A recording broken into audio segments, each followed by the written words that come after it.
planta une vigne.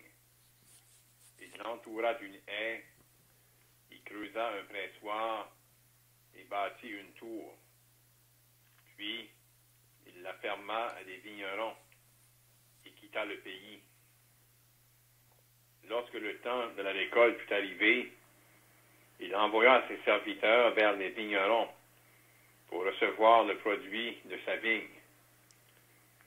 Les vignerons, s'étant saisis de ses serviteurs, battirent l'un, tuèrent l'autre et lapidèrent le troisième. Il envoya encore d'autres serviteurs en plus grand nombre que les premiers. Et les vignerons les traitèrent de la même manière. Enfin, il envoya vers eux son fils en disant, « Ils auront du respect pour mon fils. » Mais, quand les vignerons virent le fils, ils dirent entre eux, « Voici l'héritier. Venez, tuons-le et emparons-nous de son héritage. » Et ils se saisirent de lui, le jetèrent hors de la vigne et le tuèrent. Maintenant, lorsque le maître de la vigne viendra, que fera-t-il à ces vignerons? Ils lui répondirent, il fera périr misérablement ces misérables, et il affermera la vigne à d'autres vignerons, qui lui en donneront le produit au temps de la récolte. Jésus leur dit, n'avez-vous jamais lu dans les Écritures, la pierre qu'ont rejetée ceux qui bâtissaient est devenue la principale de l'angle? C'est du Seigneur que cela est venu. C'est un prodige à nos yeux.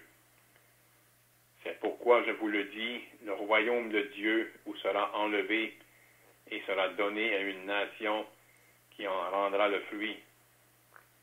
Celui qui tombera sur cette pierre s'y brisera, et celui sur qui elle tombera sera écrasé. Après avoir entendu ces paraboles, les principaux sacrificateurs et les pharisiens comprirent que c'était pour eux que Jésus parlait, et ils cherchaient à se saisir de lui, mais ils craignaient la foule, parce qu'elle le tenait pour un prophète. Le Seigneur va bénir la lecture de ces Saintes Écritures. Donc ici, on a une parabole où le Seigneur s'adresse, en fait, même l'avant-dernière parabole, elle qui venait juste avant, s'adressait aussi aux Juifs, mais en particulier celle-ci, le Seigneur parle d'une manière de plus en plus claire, et là, il les interroge encore, puis on voit d'après leur réponse, ils ont bien discerné. Au tout début, ils se sont mis d'accord sur qui devrait arriver à ces gens-là qui ont méprisé et qui ont maltraité les gens qui sont envoyés par le maître de la maison. Et après qu'ils répondent en disant que le maître va faire périr misérablement ces misérables, ils décrivent la conduite de ces gens-là, c'est des misérables. Puis comment ils vont périr misérablement. Ça, le Seigneur va ensuite citer les Saintes Écritures pour pas seulement les faire réfléchir. Il y avait des versets qu'eux lisaient d'une manière régulière, mais sans saisir le sens. Des prophéties qui étaient annoncées d'avance, puis bien qu'ils les lisaient, puis bien qu'ils étaient convaincus que c'était la parole de Dieu, ils ne saisissaient pas pleinement le sens. Lorsque le Seigneur va dire, n'avez-vous jamais lu les Écritures? Dans les Écritures, la pierre qu'ont rejetée ceux qui bâtissaient est devenue la principale de l'angle. Un verset qui fait référence au Seigneur Jésus, celui qui va être rejeté d'une manière claire. La nation, le rejet de la nation a été évident. Lorsque, ensemble, ils vont crier, crucifie-le. Le Seigneur mentionne qu'est-ce qui va être la suite. Oui, il va être rejeté. Oui, il va être crucifié. associés. Mais qu'est-ce qui va être les conséquences de leur rejet?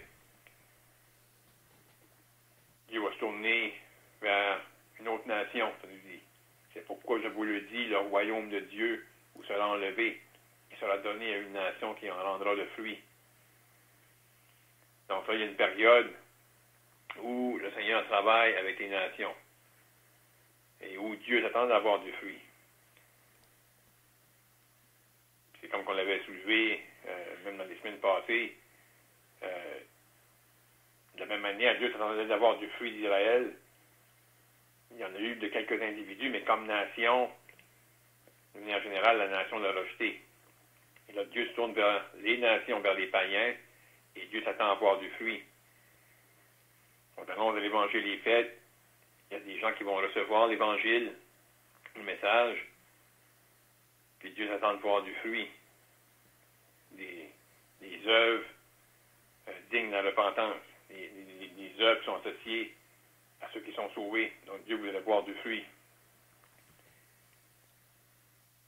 Mais à la fin, on voit comment les Juifs qui ont entendu l'explication du Seigneur, ils ont réalisé que c'était de eux qui parlaient. Quand au début, eux ont dit que le maître allait faire périr misérablement ces misérables, ils ont porté un juste jugement, mais sans savoir exactement que ça parlait d'eux. À la toute fin, après les explications du Seigneur, le Seigneur pointe encore à eux, puis aux Écritures, là, ils réalisent que le Seigneur parlait de nous. Mais même là, au lieu de se repentir, on voit qu'ils vont demeurer dans l'incrédulité, puis qu'est-ce qu'ils veulent faire? Ils veulent se saisir de lui. Mais ils craignent la foule. Donc, on va en dire plus pour l'introduction. On invite encore les frères à participer par des questions, des commentaires, qu'on pourrait être ensemble, et encouragés et nourris par la parole de Dieu.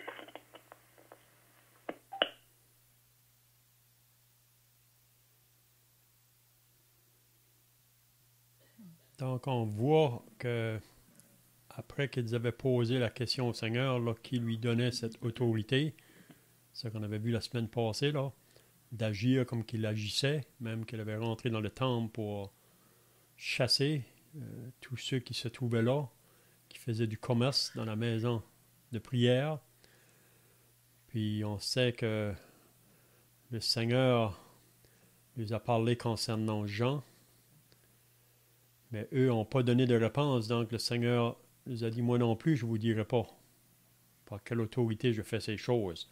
Puis on a pu voir par la suite qu'il a mentionné une parabole, puis on peut voir que par ces paraboles, il répond vraiment à leurs questions, vraiment.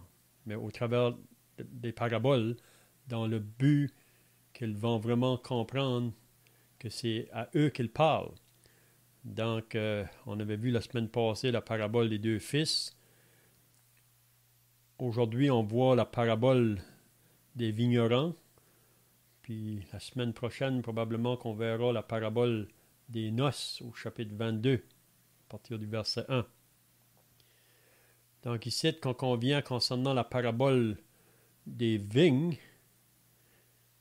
ou de la vigne, c'est vraiment bien de comprendre qui est-ce que la vigne représente. Donc, quand il dit écoutez une autre parabole, il y avait un homme. Donc, on pourrait se demander qui est-ce que cet homme-là représente, l'homme qui est le maître de la maison, puis qui plante une vigne, donc la vigne, qui est-ce qu'elle représente. Puis ensuite, il a affermit à des vignerons, qui est-ce qu'eux représentent.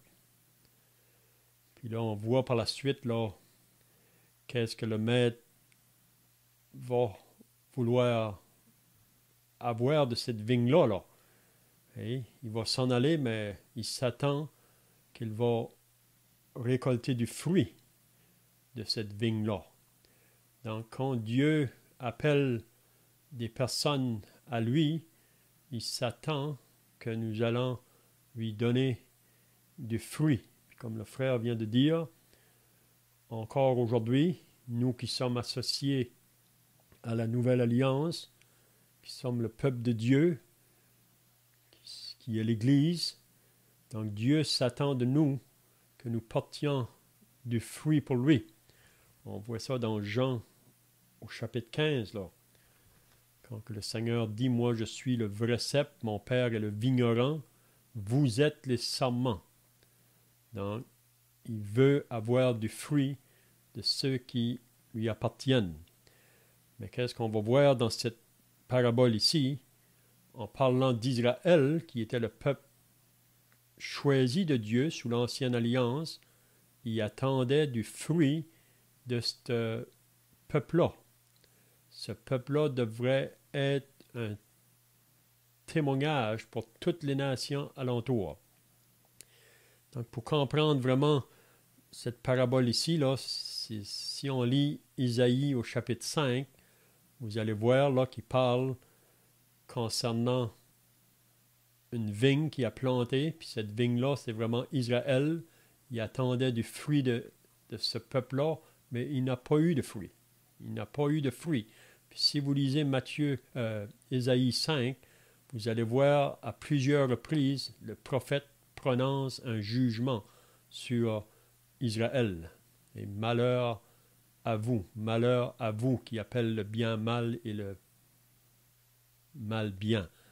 Donc, si vous avez un temps pour pouvoir lire ça, après, vous pourrez le faire. Isaïe chapitre 5. Puis on voit à d'autres endroits aussi, dans l'Ancien Testament, dans Jérémie, au chapitre 2, il parle de cette vigne-là. Osée, au chapitre 10, il parle aussi de cette vigne-là. Donc, la question donc qu'on pourrait se demander, là, en lisant cette parabole ici, qui est l'homme qui représente là, le maître de la maison? Qui était l'homme qui plante la vigne? Dieu le Père. Mm-hmm. C'est ça.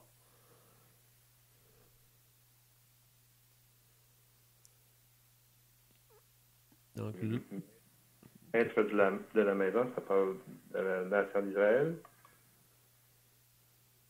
je pense.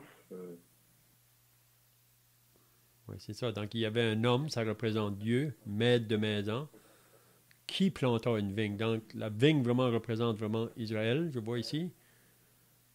C'est un peu la même chose qu'on lit dans Isaïe 5, là.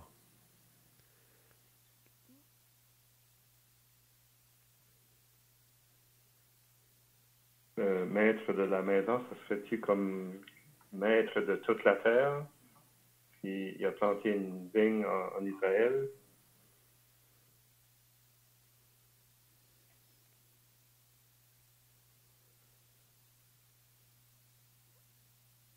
Le maître de la maison, c'est le propriétaire de la vigne.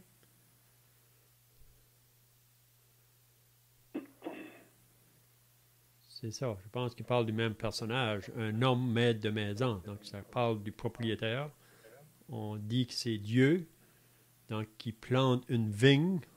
On dit que c'est lui qui a planté Israël sous l'ancienne alliance. C'est un peuple qu'il a appelé à lui pour que ce peuple-là porte un témoignage, une lumière aux nations.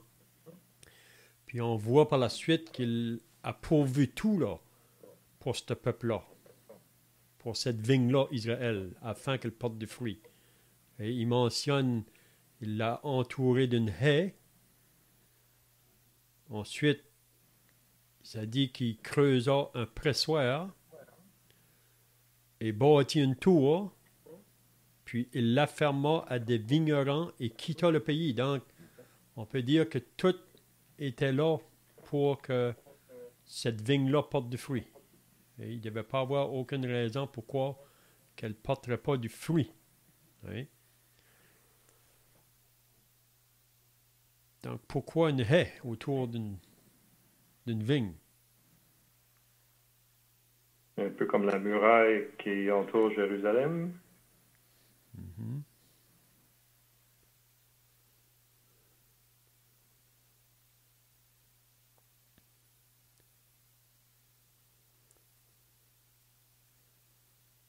Les frères ont d'autres pensées, là. Penser aussi une haie et une tour. Je pense une tour, une tour, c'est gardé par des. D'où les gardiens exerçaient une surveillance sur la vigne. C'est les gardiens qui étaient là pour qu'ils surveillaient ça. C'est comme des soldats pour eux-mêmes qui gardent ça.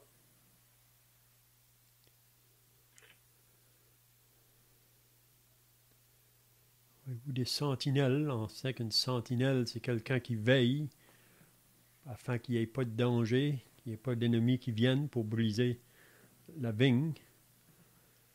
Donc, il a fermé à des vignerons.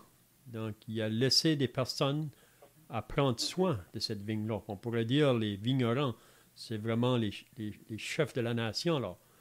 Les sacrificateurs, ceux qui étaient responsables pour prendre soin de cette vigne-là. Je t'apprends, avant de parler, Léon, je t'apprends Isaïe 5, là. Puis au verset 3, ça dit, maintenant donc, habitants de Jérusalem et hommes de Juda, c'est quoi ce qu'il veut dire ici? Soyez juges entre moi et ma vigne.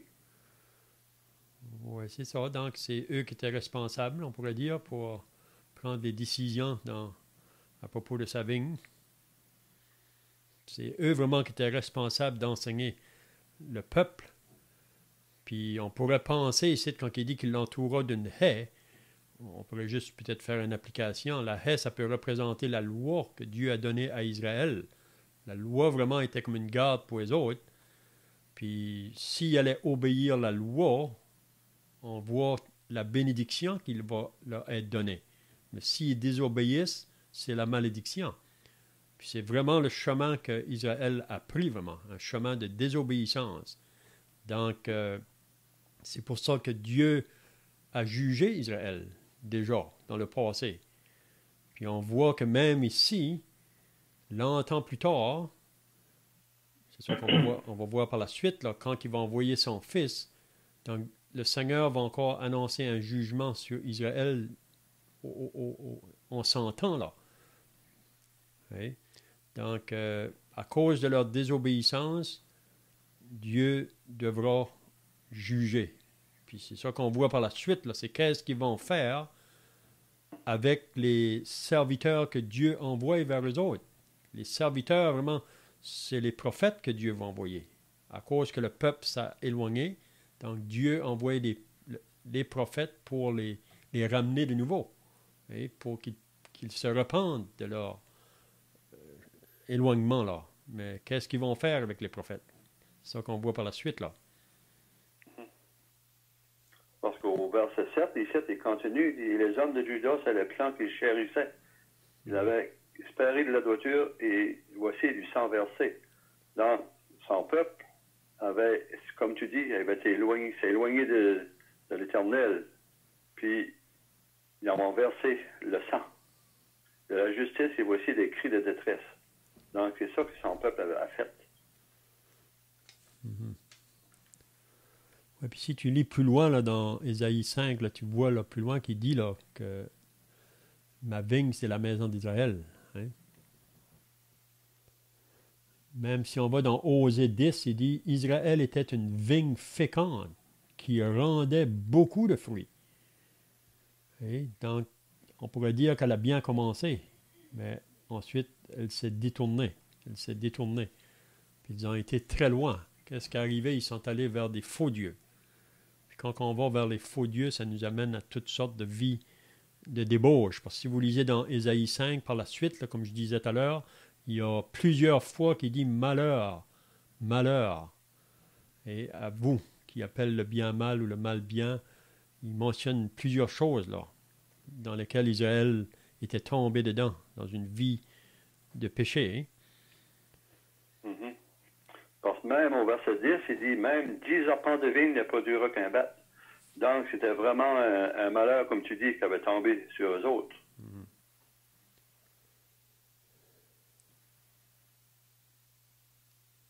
Le pressoir, qu'est-ce que ça représentait, ça?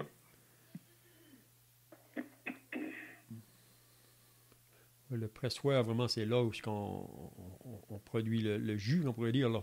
Je pense que c'est là qu'on met les raisins, hein, pour produire le jus qui va sortir. Là.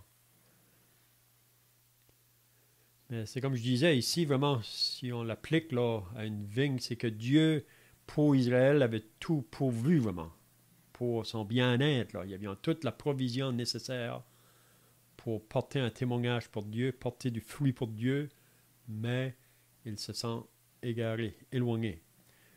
Comme le frère a parlé au début, on est mis en garde, nous, aujourd'hui, qui sommes associés aux nations. Puis même l'Église, qui est le peuple de Dieu sur la terre présentement, on est mis en garde de ne pas faire la même chose. Mais on sait que l'Église, à la fin, va être dans la même condition. Et vous vous rappelez l'Église de Laodicée? Le Seigneur dit, je vais te vomir de ma bouche. Le Seigneur est en dehors. Il n'est pas en dedans, il est en dehors, il frappe à la porte. Donc la condition de l'Église à la fin, ça sera la condition de Laodicée. Mais au travers de l'histoire même d'Israël et de l'Église, il y a toujours un reste qui va persévérer là, qui va rester. Mais la majorité, on voit qu'ils vont s'égarer. Donc le verset 34, qu'est-ce qu'il dit? Lorsque le temps de la récolte fut arrivé. Donc il y a un temps pour planter la vigne. Il y a un temps qu'on fait beaucoup de travail dans cette vigne-là, dans le but d'apporter du fruit. Donc le temps arrive maintenant de la récolte. Qu'est-ce qu'il fait? Le maître envoie ses serviteurs vers les vignerons, donc ceux qui sont responsables pour que la vigne puisse porter du fruit. Mais quand les serviteurs viennent vers eux autres, ça dit, pour recevoir le produit de sa vigne, qu'est-ce qui arrive au verset 35? Les vignerons s'étant saisis de ses serviteurs, battirent l'un, tuèrent l'autre et lapidèrent le troisième. Donc, ça, c'est tous les prophètes que Dieu a envoyés parmi eux autres. Hein? Le prophète Ésaïe, le prophète Jérémie, le prophète Ézéchiel, puis tous les prophètes mineurs qu'on lit par la suite. Si vous lisez tous les prophètes, là, ils sont toujours en train de parler à ce peuple-là pour qu'ils se détournent de leur voie d'égarement, pour qu'ils reviennent. Hein? Mais c'est ça qu'ils vont faire avec tous les prophètes. Puis c'est pas différent encore aujourd'hui si on va pour annoncer la parole de Dieu, même aux nations aujourd'hui. Les nations ou le monde rejettent les serviteurs de Dieu. Ça n'a pas changé, on pourrait dire.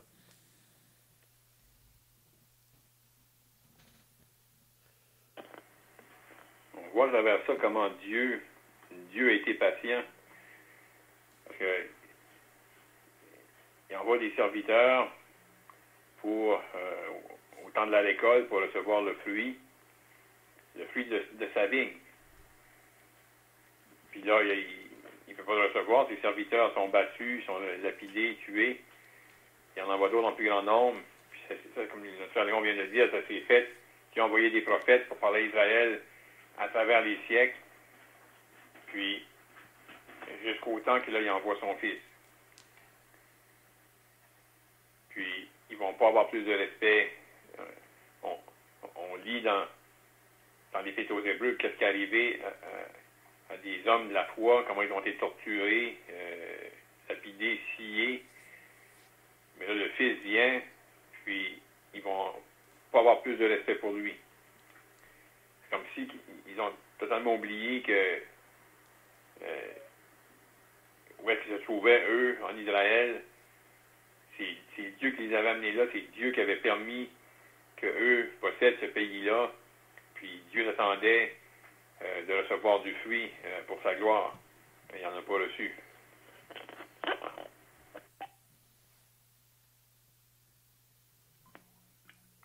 Le Seigneur Jésus aussi a fait allusion à ça parce qu'il est rentré dans Jérusalem. Dans verset 37 du chapitre 23, il dit Jérusalem, Jérusalem, qui tue les prophètes et qui lapide ceux qui te sont envoyés. Combien de fois ai-je voulu rassembler tes enfants comme une poule rassemble poussant sous ses ailes et vous ne l'avez pas voulu. On voit que ce qui était le désir de Dieu, c'était de rassembler tous ses enfants, comme la poule rassemble ses poussins et les met à l'abri. Alors les prophètes, pour les avertir, pour qu'ils se détournent de leur mauvaise voie, ben, ils n'ont pas voulu écouter. C'est un avertissement pour nous autres aussi.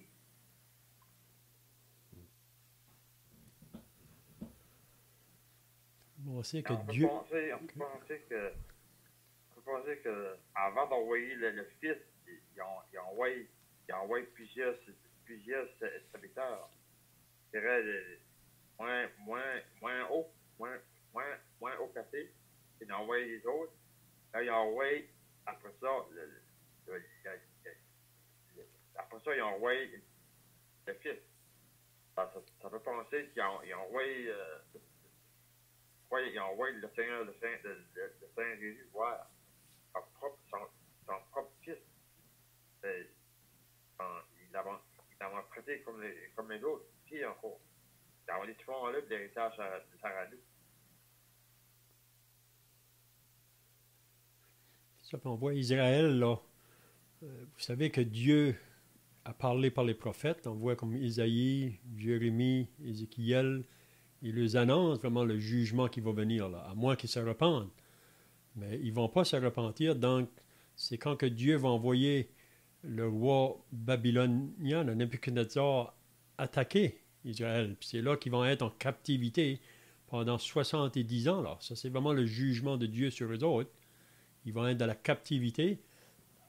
Mais après 70 ans, Dieu va réveiller des personnes là, du temps d'Esdras pour qu'ils reviennent de nouveau pour reconstruire le temple.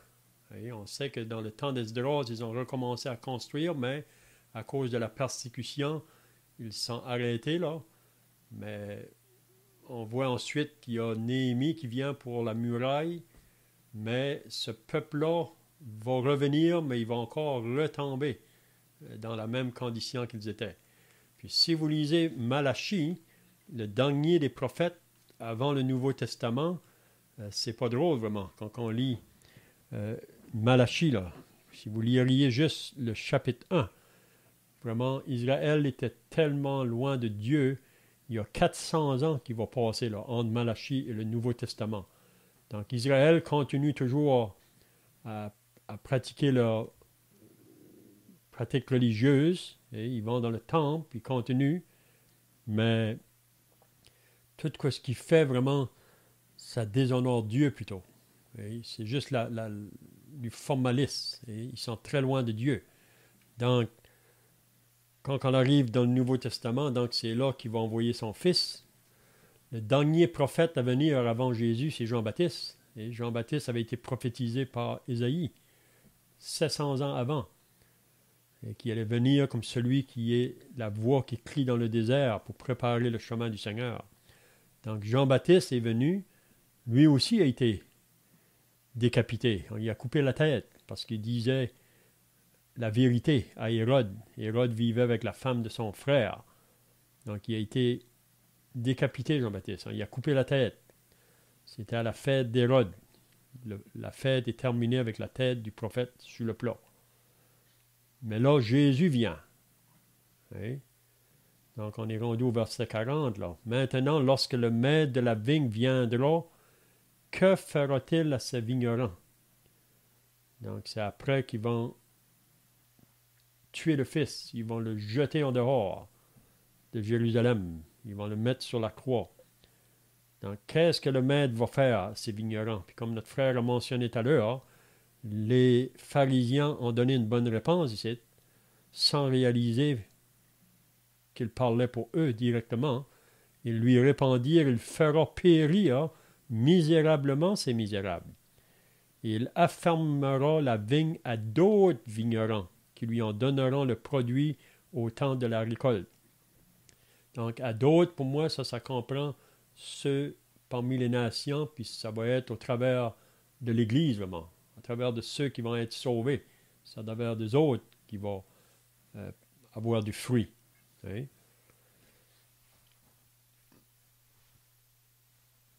Donc, le verset 42, il mentionne, comme le frère a parlé tout à l'heure, n'avez-vous jamais lu les Écritures? Est-ce que ces gens-là ne lisaient pas les Écritures? Ah oui, ils lisaient les Écritures. Les pharisiens connaissaient les 5 livres de Moïse par cœur pour être un pharisien. Même Jésus a dit dans Jean 5, vous sondez les Écritures. Et vous scrutez les Écritures en pensant avoir en elles. C'est elle vraiment qui parle de Jésus, mais vous ne voulez pas venir à lui pour avoir la vie. Hein?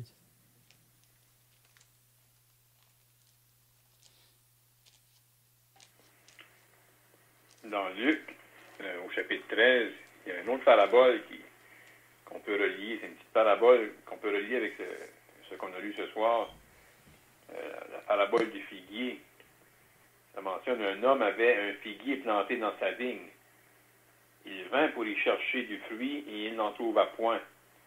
Alors il dit au vigneron, voilà 3 ans que je viens chercher du fruit à ce figuier et je n'en trouve point. Coupe-le.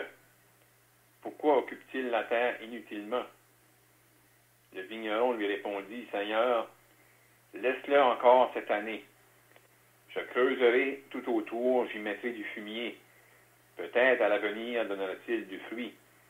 Sinon, tu le couperas. On lit dans les évangiles comment le ministère du Seigneur était d'environ 3 ans.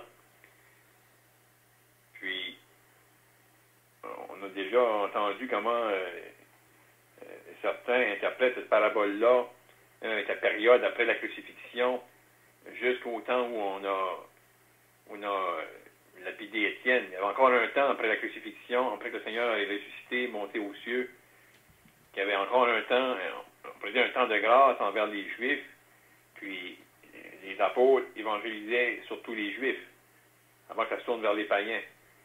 Comme si c'était encore une autre année de grâce, où on pourrait comprendre, creuser autour, mettre du fumier, pour encore espérer voir du fruit.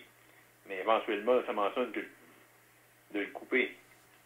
Puis on sait, présentement, Israël comme nation est mis de côté. Dieu travaille avec les nations.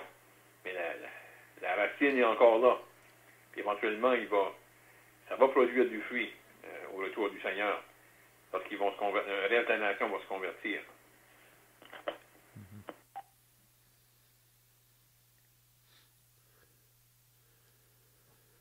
C'est ça, parce que même au début de l'Église, le premier jour, vraiment le jour de la Pentecôte, quand l'Église a commencé, là, si vous vous rappelez, quand Pierre a prêché, c'était tout à des Juifs, là. Donc, c'est comme le frère vient de dire, c'est vraiment une année de grâce qu'il va encore donner à ce peuple-là. Puis même Pierre leur dit que c'est vous qui l'avez crucifié, que vous l'avez renié. Et vous l'avez mis à mort. Mais il dit, vous avez agi par ignorance. Repentez-vous et convertissez-vous. Donc on sait qu'à la première prédication de Pierre, il y en a plusieurs qui se sont convertis. C'est des Juifs. Là, le jour de la Pentecôte, puis même si on continue au chapitre 3, on voit encore d'autres là. Ça dit que ça va monter jusqu'à 5000. Puis la plupart de ces personnes, c'était tous des Juifs vraiment au début. Mais comme le frère vient de dire, à un moment donné, là, si vous vous rappelez dans Actes au chapitre 13, c'est là que la nation va être coupée, là, parce qu'ils rejettent l'Évangile. Hein? Paul va se tourner vers les païens. Hein?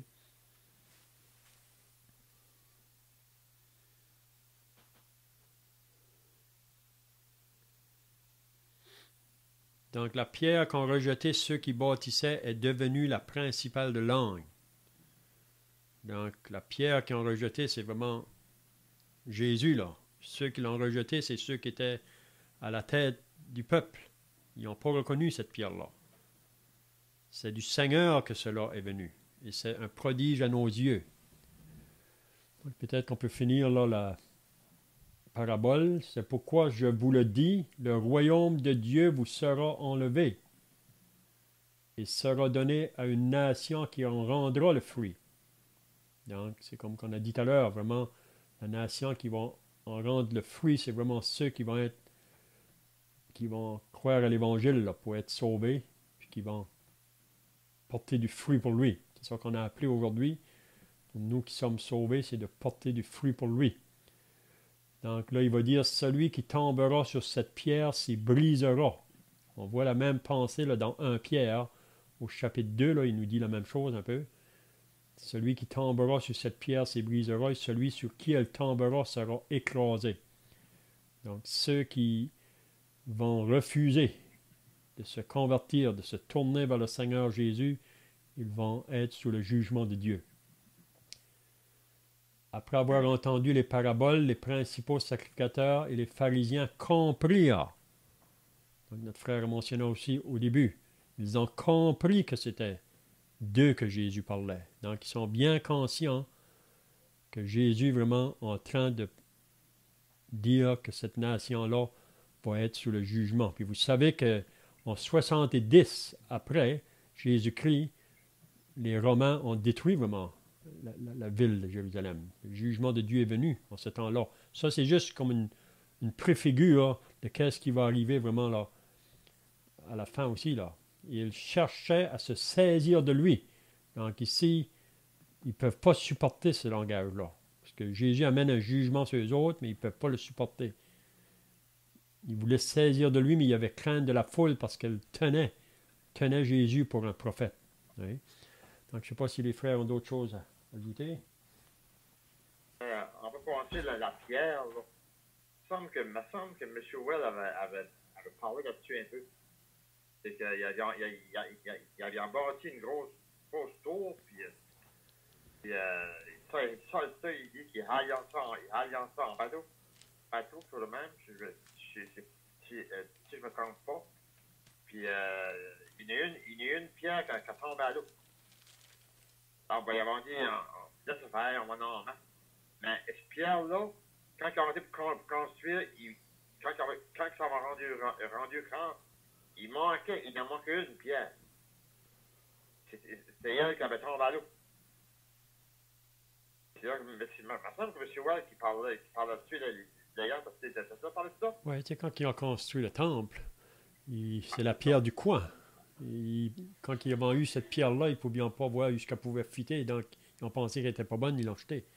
C'était vraiment la pierre angulaire, c'est elle qui allait guider toute la construction. Hein?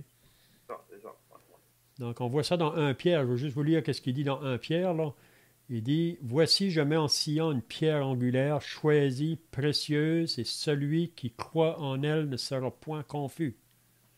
L'honneur est donc pour vous qui croyez. Mais pour les incrédules, la pierre qu'ont rejetée ceux qui bâtissaient est devenue la principale de l'angle et une pierre d'achoppement et un rocher de scandale. Ils s'y heurtent pour n'avoir pas cru. » Donc, si on ne croit pas au Seigneur Jésus, vraiment, ça va tomber sur nous. Oui? Le jugement va venir sur nous. Ils s'y heurtent de n'avoir pas cru à la parole, car c'est à cela qu'ils sont destinés. Mais vous, au contraire, donc en parlant du peuple de la Nouvelle Alliance ici, là. C'est bien, je vois que le temps est passé, là. Donc, à moins que les frères ont d'autres choses, sinon, un frère peut terminer par la prière. Seigneur Jésus-Christ, nous voulons, en terminant, te remercier encore pour le temps précieux que nous avons eu ce soir pour pouvoir te prier et ouvrir des saintes écritures pour lire ta parole. Et Père, on te remercie qu'on a ton Saint-Livre entre nos mains et comment des hommes ont consacré une partie de leur vie à traduire la Bible dans notre langue. Et Père, on te remercie pour cela. On peut la lire dans une langue qu'on peut comprendre et qu'on est béni d'avoir même plusieurs copies des Saintes Écritures dans nos foyers. Et on te prie, Père, qu'on ne pourrait pas prendre cela à la légère, mais avoir le privilège d'avoir ta parole entre nos mains et qu'on pourrait y plonger nos regards constamment pour être enseignés et instruits par ta parole. Donc, on te remercie pour ce temps venu ce soir pour ensemble considérer tes Saintes Écritures et on te prie qu'on puisse garder nos pensées, les choses qu'on a considérées ce soir. On te prie au nom du Seigneur Jésus-Christ. Amen.